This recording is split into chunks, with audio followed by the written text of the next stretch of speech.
Well, common sense isn't really high on the UK agenda, as you've seen with the anti-lockdown protests. So, have you seen those? The anti-lockdown protests that came out? Oh my days, man. That shit's gold. Oh, I just watch it and I'm like, why are you here? And they can't give you a reason. Why? Why are you here? There's no lockdown and they're still protesting. So, backdrop is, the protest took place Monday the 19th, the day of Freedom Day. Right. Don't know why. And the overall message is what exactly? Because people are seeing there's no lockdown. What are they protesting? Some people were asking for Boris to be arrested against crimes against humanity. And others were shouting about vaccines and protesting about fines they got during lockdown for breaking rules. Like, it's just, it's odd. And Dude. other things are people saying, go on. There's this thing my mum says to me in Punjabi, which I can't remember the phrase, but the English translation is, sometimes people just have way too much time and they just do absolute shit. Like, what do you again, mean they do shit? Like the stuff like you're saying, they just, mate, look, when you're thinking about how I'm going to put food on the table and you've got a job and you've got responsibility, you don't on a Monday in the day complain about a fine that you had 3 months ago. Yeah. But if you've got time to go out and moan because you're living on the dole or whatever, man, it's just, man, it just pisses me off, man. Like, it's just uneducated it's a weird people. way to use your time, definitely. Absolutely. Some of the signs at the protest were gold. Right. Some of the signs said, "I'm a conspiracy realist." Whoa. Bars there, man, honestly, Jesus. It's not a pandemic, it's an IQ test. I wonder what the IQ test is. The IQ test should be on you for having a sign like that. That doesn't make any sense. How's it an IQ test? Is coronavirus smart or stupid? What? We're looking at this from a logical brain point of view. Another one. Where's the logic? I said the best or last. It said leave our DNA alone. So, like, where's it going? When I inject you with a vaccine, you think I'm stealing your DNA? The injection's pushing shit in. It's not pulling stuff out. And listen, to do what? What am I going to do with your dumbass DNA? Tell me. And if you think about it, if I'm going to get your DNA in a pharmacy, that means, okay, I've got the DNA in your pharmacy. What do I do with it now? Exactly. I'm going to just sit there and lick it. Like, what do you want me to do with it? I am not cloning people who go to protest on a Monday, who protest for shit that isn't happening. I'm not cloning those people, am I? So I don't want your DNA. No, I don't want your DNA at all, mate. You don't want your DNA, yeah. So there were more anti-vaccine protests on Sunday that went by. So there's anti-lockdown on Monday, then anti-vaccine stuff on Sunday. Right. So people such as Piers Corbyn, which is Jeremy Corbyn's brother. So it's not a cross between Piers Morgan and Jeremy Corbyn. That's exactly what I thought. I thought it isn't that. I thought the same thing. I've never heard of this guy. So he's Jeremy Corbyn's brother, right? He was leading the protest. And apparently, even Katie Hopkins made a guest appearance. Oh, come on. Katie Hopkins is the bullshit of all bullshit. She's fucking dumb, man. Because she said she was trying to claim... She went to Australia and she was trying to flout the rules. So she went on Instagram Live saying, I'm here for Australia. I'm here for Big Brother VIP or something. And she was saying, I'm going to break the rules, etc. The Australian government saw it, fined her $1,000, took away her fucking visa and sent her home. That's how you do it, man. That's how you do it. Get out of here. They don't fuck around, man, because they're back in lockdown again. But they don't fuck the Australians? around at all. Oh, okay. Yeah. They've closed all their borders again. Oh, so you can't go to Australia now? No, I don't think you can go to Australia now. Okay, fair play. This is an example of conspiracy theorists or conspiracy theories going too far. So there was a lady who used to work for the Nursing and Midwife Council last month. Right. Her name is Kate Shemirani. Shemirani. She was struck off from the list because she was spreading COVID misinformation. She was telling the crowd to challenge vaccinators about the safety of it and compared NHS workers to, and I quote, Nazis convicted at the Nuremberg trials. As a result of her speech, say that last bit again. She compared workers in the NHS to the Nazis convicted at the Nuremberg trials. Bloody hell, what a statement. She took it far, right? As a result of it, she's now been investigated by the Met Police for these claims. So this just shows that sometimes psychiatry or police, because that's a bold thing to say.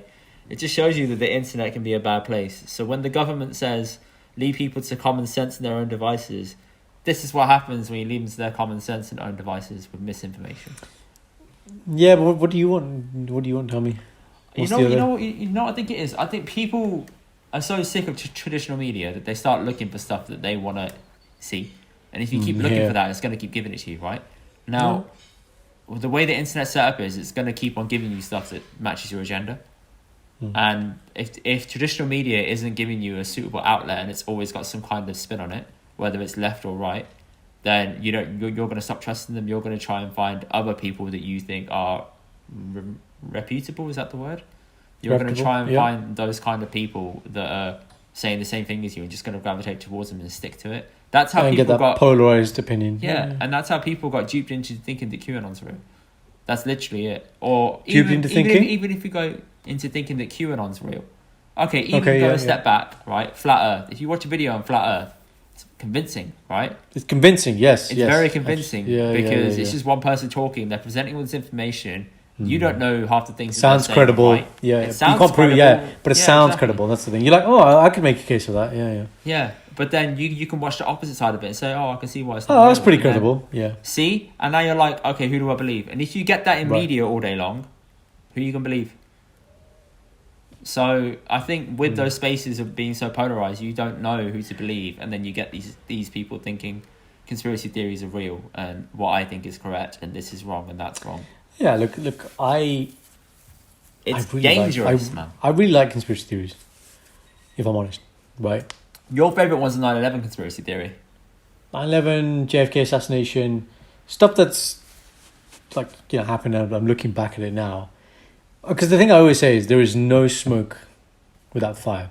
Mm-hmm. So if there is a conspiracy theory, it's based on something, right? There's always something. The degree to which it's true is a different thing.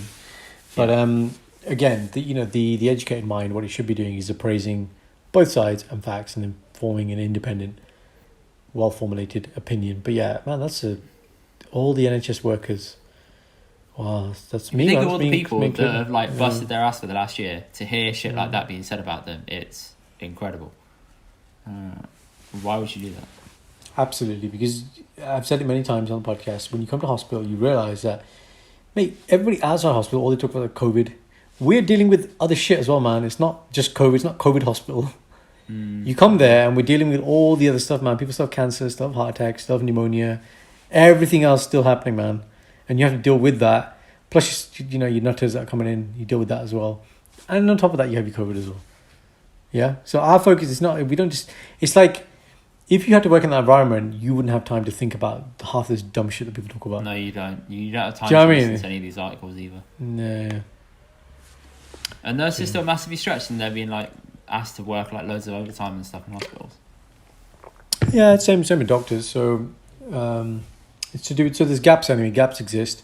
Sickness, people need to obviously isolate. You need to keep your workforce healthy.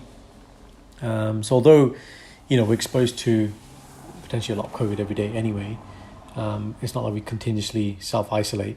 But there are periods where, like Paran, Indy, my business partner, him and his 6-7 of his team basically all were told to self-isolate. Because they were pinged. Yeah, that's quite a big portion, man. But, and he's a respiratory doctor, he's a lung doctor, so he's really in it, and they need that team to be working. So in the interim period, they had contractors coming in, Param was saying, to cover absence. So there's a lot of that.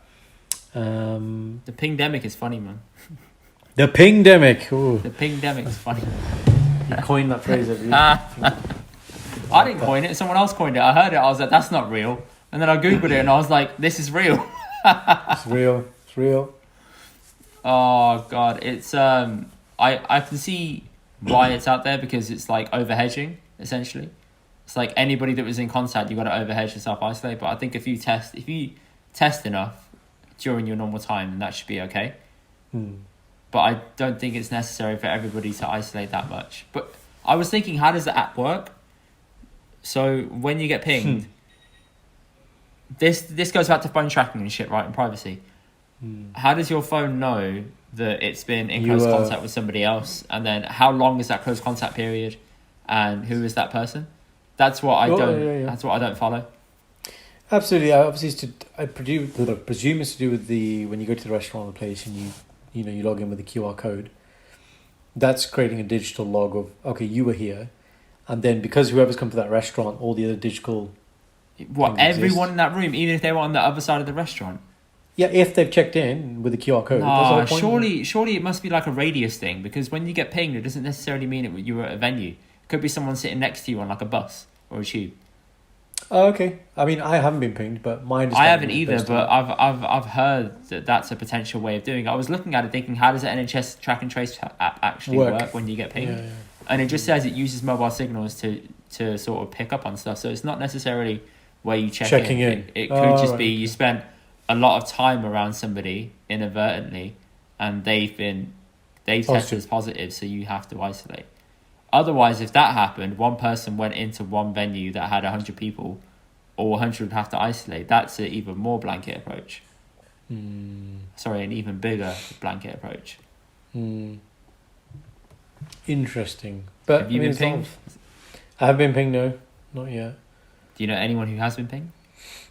No, no. You know anyone? You No. do know someone though. No, I don't. I've just heard it was a You've thing, heard and of I'm it. like, what? I didn't know it was real. Pingu. Actually, no. I do know someone. I know a few lads who went on holiday. Okay. They went to Ibiza. They came back, and they all got pinged after they got off the plane about a day later. Do they need to isolate anyway? Coming back or no? No, Ibiza's green list, I think. Green list Ibiza. Bloody Green hell. list, I think. Club Yeah, Club I think. Central open clubs. Yeah. Actually, no. Green or amber.